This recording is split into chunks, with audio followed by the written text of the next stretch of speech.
Hello YouTube viewers, welcome to my channel Science to Technology. In today's show, Computer Wednesday, we're gonna talk about Google versus Bing AI search. So let's dive right into it.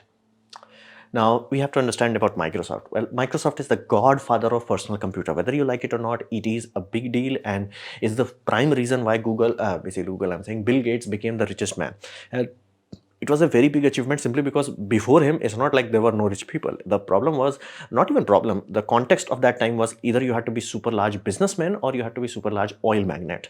Nothing else had that sort of capacity. This is the first time data-driven world kind of became, oh, electronics, data, software can make you rich. This was the first time. So that changed everything. And this was the shift from basically black gold to data god. But even though Microsoft was going up, even though Bill Gates was making a boatload of money, Department of Justice had ball back then and they bitch slapped Microsoft and before things got out of hand, because they have noticed flat out many behaviors that are just flat out only intended to end your competition. Flat out end it. It's not even like, oh, I'm gonna like make better products than you. I'm gonna end you. I'm gonna utilize all my vast wealth to end you from competing. Basically, it was again anti-competitive behavior. For example, it's like, imagine this way: there are 2 or 3 airlines company and all of these companies literally see a newcomer coming up, but all of three agree. They're like, hey, what if all of three will start to sell our aircraft at cost? Meaning if it's costing us X amount, we'll not charge again the required profit, we'll just sell it at that. Again, it will be a loss, but we can do it legally. And again, the competitor will not be able to make a product that is cheaper than us. They will go out of business. So those sort of thing happened. Department of Justice, again, this was a court case and it was the most important court case because again, this was the first time data was like looked at seriously and they understood that if we do not apply brakes now, it could get out of hand very quickly. So this happened. Microsoft like takes a huge hit and they never ever got as popular after this. Like no matter what happened, they never gained back their wow status that they had. And not to mention, they actually bailed out, like Bill Gates actually bailed out Steve Jobs, as in Apple, as in like real life, because Apple was going bankrupt at that point in time. And even that did not create a good perception. Basically, in this conference itself, that was a real live stream event and there were people like booing him, and people said this is the time when Bill Gates changed. Instead of chasing money, he started to do charity work because like it felt bad to him. It's like, think of it this way, like you're saving a company and these fans of that company is booing you even though you are the one saving them. So it kind of hit him, as people say. I do not know how his personal psychology, but again, things changed. He stepped down as a CEO. Like it was a very bad thing. And over time, Amazon Web Services took internet, Google took over the search, Apple took over the hardware, and all of these three companies, again, be mindful, these three companies exist because Department of Justice bitch slapped Bill Gates, but they never bitch slapped these companies before they became too big. Right now, we do not have healthy competition. Why? Because again, these three companies became so huge that they are just flat out, oh, WhatsApp is a good alternative. What if Facebook bought it? Oh, Instagram is good. What if Facebook bought it? Be mindful, Department of Justice is for there. For this exact reason, they are like, no, you can't buy it. No. You are too big. You cannot buy every other alternative that could come up. Like that was the job of a Department of Justice, but they have lost their balls now. So that is why we no longer have competition. That's why there is no longer actual apps. Even though all the apps you think are there, it's just copy paste of like either Microsoft or basically Google, Amazon, Facebook, these sort of thing. So at this point in time, Microsoft needs a big win because they have noticed that Department of Justice is no longer ballsy. So they should be able to gain back their powerful moments. This is from Microsoft's point of view. Then we come to the Google point of view. Now, Google was a small startup that was running in a half home. Basically, it was a very small place that they rented. And then they became $1 trillion giant, meaning they are powerful. $1 trillion giant. And over time, they became the big daddy. At this point in time, these companies, the closest to data got out there, meaning who controls the World Wide Web, they are the single most largest operator here. And their control is unquestionable, meaning if for any reason Google decides that you are blacklisted, you're done, you disappear. So it's a very, very serious amount of power. And they deal with 90% of all web ads in almost all country. That's god level power. That like, there is no like, oh, I'm 60%, other is 40%. No. That's like, I'm 90, everybody else is fighting in that 10% slice. That's how big they are. And they have monopoly on almost everything. Same goes for Gmail, same goes for YouTube. Be mindful, YouTube was a separate company. Google bought it. and Maps, and basically they're big. Let's just be real. They are big and they have monopoly in almost everything they touch. Nobody can create a competition of YouTube simply because nobody has the money to. And again, it's like fundamentally got tier achievement they have made, and they have become successful monopoly from Gmail to Maps to YouTube to search, everything. However, they have a lot to lose. That also comes with a territory. Once you become big enough, once you reach what we call saturation, so to say, that we know that only this many cars can be sold in a country, and if every car is from one manufacturer, they know that market has reached saturation. People start to kind of lose interest in you, and that's a very bad from stock market point of view, because here's the deal: if you are already at $1 trillion evaluation, meaning you are saturated.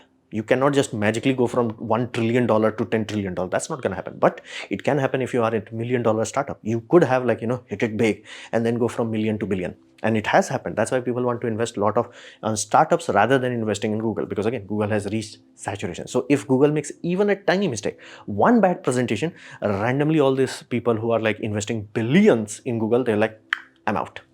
They just need that one sign that, oh, you are stagnating. They just need that sign. Even though it may be a glitch, they're like, no, we take money back.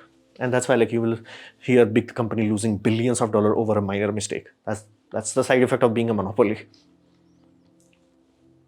So ChatGPT enters the chat.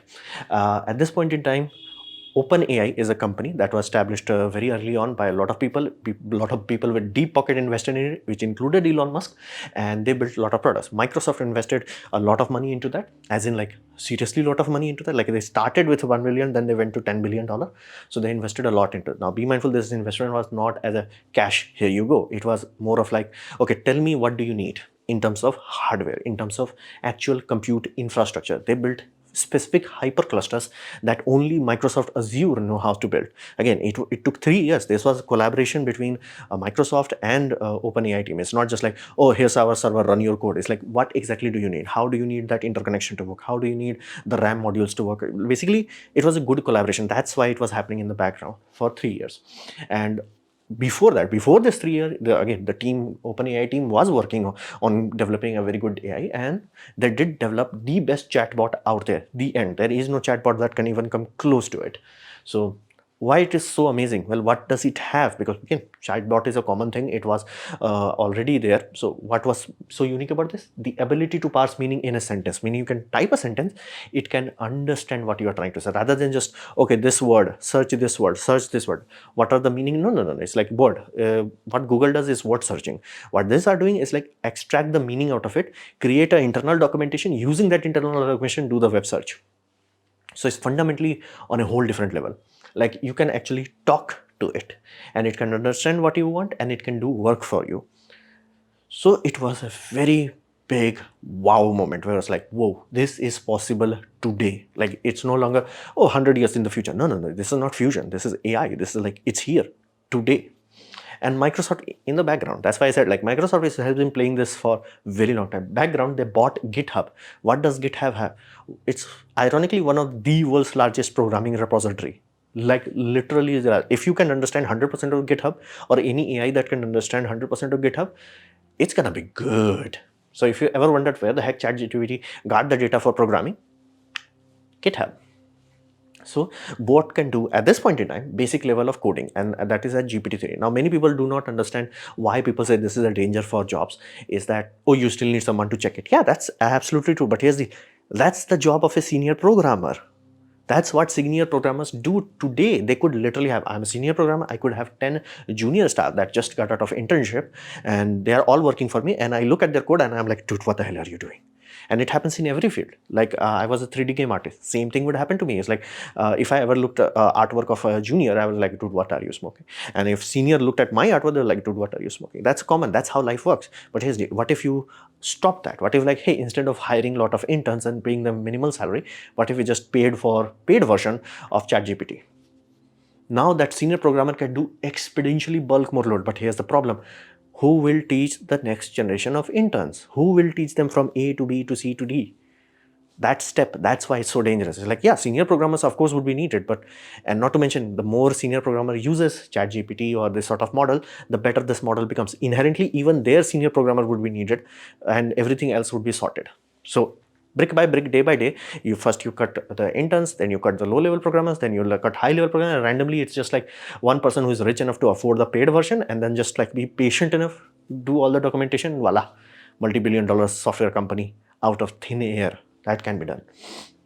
So it's very amazing that ChatGPT literally went from, oh, it's not even possible, to people are writing whole software, selling those softwares in day one. Like, it's mind-bogglingly good today. And growth of ChatGPT was stupid fast, meaning Netflix in 1999 started at 1999. It took 3.5 years. Now be mindful, when I'm talking about Netflix, I'm not talking about Netflix that you and I know that works on internet. Netflix, before that happened, it became a company that was using envelopes to send you DVD. They were sending you movies in DVDs. That's the Netflix. So it took quite some time, 3.5 years, to get 1 million users. And same things like for Twitter, it took 2 years. Same things for Facebook, it took 10 months. Spotify, 5 months. Instagram, 2.5 months. ChatGPT, 5 days. Take it and go. That's not fast, that's stupid. That's like everybody who was online did it. 5 days, that's fast. That's fast. And be mindful, it's not like, oh, after it slowed down. No, it went up, exponentially up. So it's if you think 5-day figure is good, every figure after that is even better and even scarier. It's like it went from nobody talking about it to every Tom, Dick and Harry knowing about it. It was fast. So ChatGPT entered the chat. So the war started, because Bing, again, they do not actually have much to lose. They are in a company where they're like, even if they do something right, every investor is like, maybe they will hit it big and they'll pour a lot of money. Their valuation will go through the moon. So they have not that much to lose, but everything to gain. So they're going YOLO. And again, it shows they invested on GitHub very early on. They invested OpenAI very early on. They improved Azure just to handle that AI load very early on. And it's paying dividend now. And Google, they have to fight with everything they have to stay on the top, because if they even slip, their evaluation will go bye-bye. So they really have to stay on top or die. This is the ironic part about stock market. It's not kind to successful. You'll think, oh, evaluation, no, it's very good on a starting time. After that, it's like you have to fight tooth and nail just to stay there. And if you ever wondered why the heck top companies are not ethical, that's another reason for that. So both launched their AI search model in February 2023, and Microsoft released a presentation, this puppy, and it wowed the crowd. It was like almost like Steve Jobs level kind of wow kind of effect, where like, whoa, damn, this is good. Like, people are like genuinely excited about a tech product for such a long time. It's like, this was amazing. This was like, whoa. And Google kind of rushed it, which was expected to give, again, Microsoft did put a lot of labor in the background. So even though people are like, oh, only now we are talking, no, it has been worked on in the background. It was like, it was going on for years. We are just seeing the final product. It's like how Apple just dropped iPhone. It never happened like, oh, it just dropped. It was like background, product after product, model after model, after model after model. Then only they reached that point. Same thing here, prototype after prototype, prototype after prototype. Then they reached here. So Google rushed it and they messed up. Again, anything rushed generally have bad product. There is another consequence into this mix, because Google is so huge, so big, it also has bureaucracy. Even if they have people that are awesome, that are like really good at what they do, even though they can present something really good, it's very difficult for them to yell hard enough and upper management to listen them well enough to understand what they are doing. There is no way in hell nobody in Google knew enough that, hey, the prompt that we are selecting for James Webb Space Telescope, it has the wrong information. There is no way in hell there was an engineer that did not knew this. They knew it. It's just that them selecting, seeing the mistake, yelling loud enough before somebody publishes it online, that bureaucracy kind of messed it up. And consequence of this rushing, messed up, and the online I have linked both official presentation. Please check them down below. One is live event from Paris. Another was AI powered Copilot for Microsoft. Both of them are down there. They lost $100 billion valuation, because again, at this point in time, everybody looking at Google is like, bro, you have reached a saturation. You're not gonna go much bigger than that. Like 90% to 99% is not that practical. Like, yeah, it's a little bit of more profit, but it's not that much. But imagine a small thing, $1 million valuation. Oh, it can go places. Here's more money. Now it has 10 billion. Randomly you doubled your money, doubled or 10x your money. It's risky, but people do it. and their search is actually getting worse. That's why there is such a demand in the market where it's like, please, can you somebody give us a good search engine? And be mindful, GoDaddy is slowly gaining audience. Ask why? Again, people are pissed off by Google. Why they are pissed off? Google has to battle two things: search engine optimization and ad revenue. Again, it has to take care of its own tummy. It needs money, but SEO makes everything difficult, because that means rather than the quality and quantity of the website's material, it's just by, oh, do they have a person who is like really good at SEO? They can make a messy site, like messy as in like not a top quality site, appear as in like the best thing. And your better site, tangibly better site, could appear in the second page. And if you appear in the second page, you might as well not be on the web. And over time, it created a reputation for Google where it's like, dude, Google is no longer just Google it. Google is like, work on Google to find out what you need. And I have noticed it. And the reason is these two things are fighting against each other. And if everybody does search engine optimization, there is no natural feedback loop where there's like, okay, Google sends a lot of crawlers out there, sends a lot of traffic there. Traffic sticks to one place, then it knows, okay, this place is good. Then it tries to increase its throttle. Then it's like, oh, it's getting good positive feedback. Now it's higher rating. Now everybody's like, search engine optimization, search engine optimization. It's like, what about the traffic data? That data is messed up now.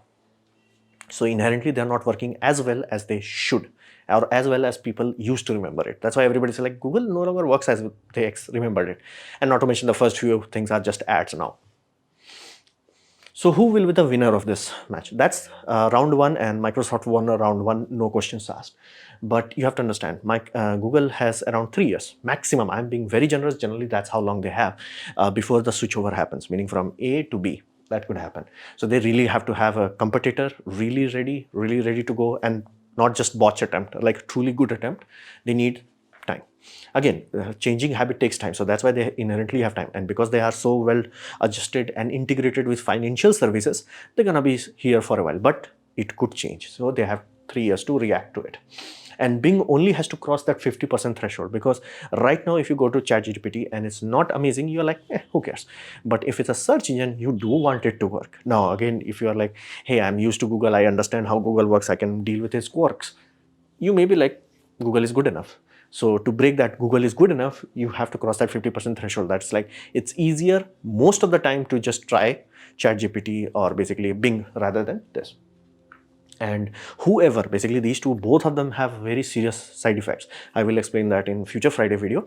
But you have to understand, the person, basically the company that crosses 80% trust vector, meaning you can trust this 80% over time, will be the winner, final winner. And this will change the internet, how it works, because internet works on money, money works on ads, ads works on Google. If there is another component, how the heck that will work? If there is AI, how the heck that will work on it? So it will change monetization very quickly. It's almost like going from basically back in the days of iCloud, iTunes, where you had to buy songs to subscription. Like rather than buying songs licenses, you are buying subscription for a month. You pay only one fees per month, and you have millions of songs. That's true nowadays, subscription-based model. Same way that switch happened, same thing has to happen to entirety of web. Because again, if AI has become really common thing, it's really important at that point in time. So it's a very big issue, and it's too complex, too big to be free. And giving ads is very dangerous. Why? If AI knows your neural pattern, meaning how the heck you react, and again, because you are typing as a person to it, it knows you better than you know yourself over time, as in like as quick as like few months, it will know everything about you that it needs to know to sell you things, meaning it can sell you things till you are bankrupt. That's the scary part of it, and that's so scary. Even these people know that if they just push on that throttle, they're going to be banned very quickly, and they had to be banned at that point in time. So it's a very complex issue that they have to deal with. And it will be like a person, like a very trustworthy person telling you, hey dude, you really need to buy this. This is a hot stock right now. It's very dangerous. Now, God help us all if somebody figured out how to mix this bot, basically marry this bot with Girlfriend AI. Or God help us if any company started to do it. Because like Cortana, it's Microsoft does have the IP. This is Samsung. Again, Samsung is saying we just, I'm pretty sure they're going to bring her back. And this is from basically a Gatebox, I think.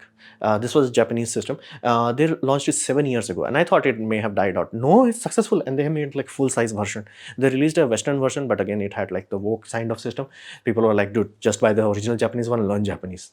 Again, the interaction with this is like, it's kind of sad, but kind of awesome and kind of like, And this AI that I'm showing, it's from Replica. Again, they also switched to ChatGPT model, but they undid that change simply because ChatGPT went too deep. So they are like, okay, let's use something that has a bit of throttle. Now, why does this matter? Well, here's the deal. The world got destroyed. All worlds, free world as in, they have judiciary body. All these judiciary body decided to add a poison to the marriage system. And I do not mean, oh, just the West. I mean USA, Europe, India, Japan, South Korea, every free world added this poison to the marriage system. Again, they added at different times. Some added 60 years ago, some added 70 years ago, some added recently, in case of India, 20 years ago. And when they added this, marriage fails. The moment marriage fails, you have to understand, a family is built on a marriage. If you do not have a family, you do not have a cell. You do not have a cell, you do not have a country. So consequence of that is like that cell disintegrating is like giving cancer to a society. Over time, as in like only 30 years, like which we are going through now, it creates a messed up generation of people which personally cannot do para bonding. Why they cannot do para bonding? They have never seen it. They have not seen people working through trouble. They have seen divorces. They have not seen people pushing through hard times. They have seen divorces. So what does that lead? That leads a generation of kids, and I mean kids, that genuinely cannot para bond. Like no matter what you do, no matter how much therapy you can give them, because they inherently do not have good model data. It's like this is how it's supposed to be. They cannot solve it. And for those people, like quote unquote lonely people, which mind you, surprisingly have very large number of girls in that. And that's the time people care. Oh, lonely man, who gives a shit? Oh, lonely woman, whoa, we have to do it. Again, that's happening. And be mindful. A lot of replica AIs are for female users, like a lot of them. Even with this Gate AI, like they were like the first model had a boy. That people were like, oh, it's too depressing. Now they have little girls like, you know, interacting with us, like you are my friend and all that. And I'm like, yeah. And all this AI, they will use girls as like collecting data point where it's like how the girl interacts, the real world girl, and then they will replicate that behavior. So it's a very, very dangerous time. And be mindful, if a kid gets addicted to this, not even addicted, it's like the AI knows how to take care of you, as in like from psychological point of view. ChatGPT was like genuinely good at as a psychotherapy. Imagine a girlfriend that can do psychotherapy on you. Like it can save you before you get mental damage. You will never ever try to even interact with a woman. So that's why, and that's why specifically focusing on that. And if from a cost point of view, let's say a girlfriend costs you around 10,000 rupees per month, wife costs you 50,000 rupees per month till you die. So all those sort of data does go in there. And there's this girlfriend that's like AI system, it's like around, let's say 3,500 rupees. Does not matter on the currency, just replace that with dollar, it will be the same thing. So it will cost much less. It will work and it will have best psychological data to make sure that you actually take care of yourself. And that a lot of people are doing that with basically replica AI today, where people are saying, dude, it saved my life, it made me better. Why? It has a feedback loop where it knows how to take care of you better than you know how to take care of yourself. That's supposed to be done by family. Family is gone. All the judiciary body decided to do some bad things. And again, now I'm old enough to understand why the saying road to hell is paved by good intentions, never by bad intentions, always by good intentions. I understand it now. So God help us if this unlocked. And I would urge you to take a guess which date I'm recording this on. It's ironic. So this was my presentation on basically this AI war that is coming and the bigger impact that it could have. Hopefully you have liked it, learned from it. In that case, please click the like button, share it amongst your friends. That will help me a lot. If you didn't like it, didn't enjoy it, I urge you to press dislike, press it twice to show me extra disappointment. Please leave a comment because I do try to reply to all of them. Subscribe, press the bell icon if you're free. And as always, thanks for watching.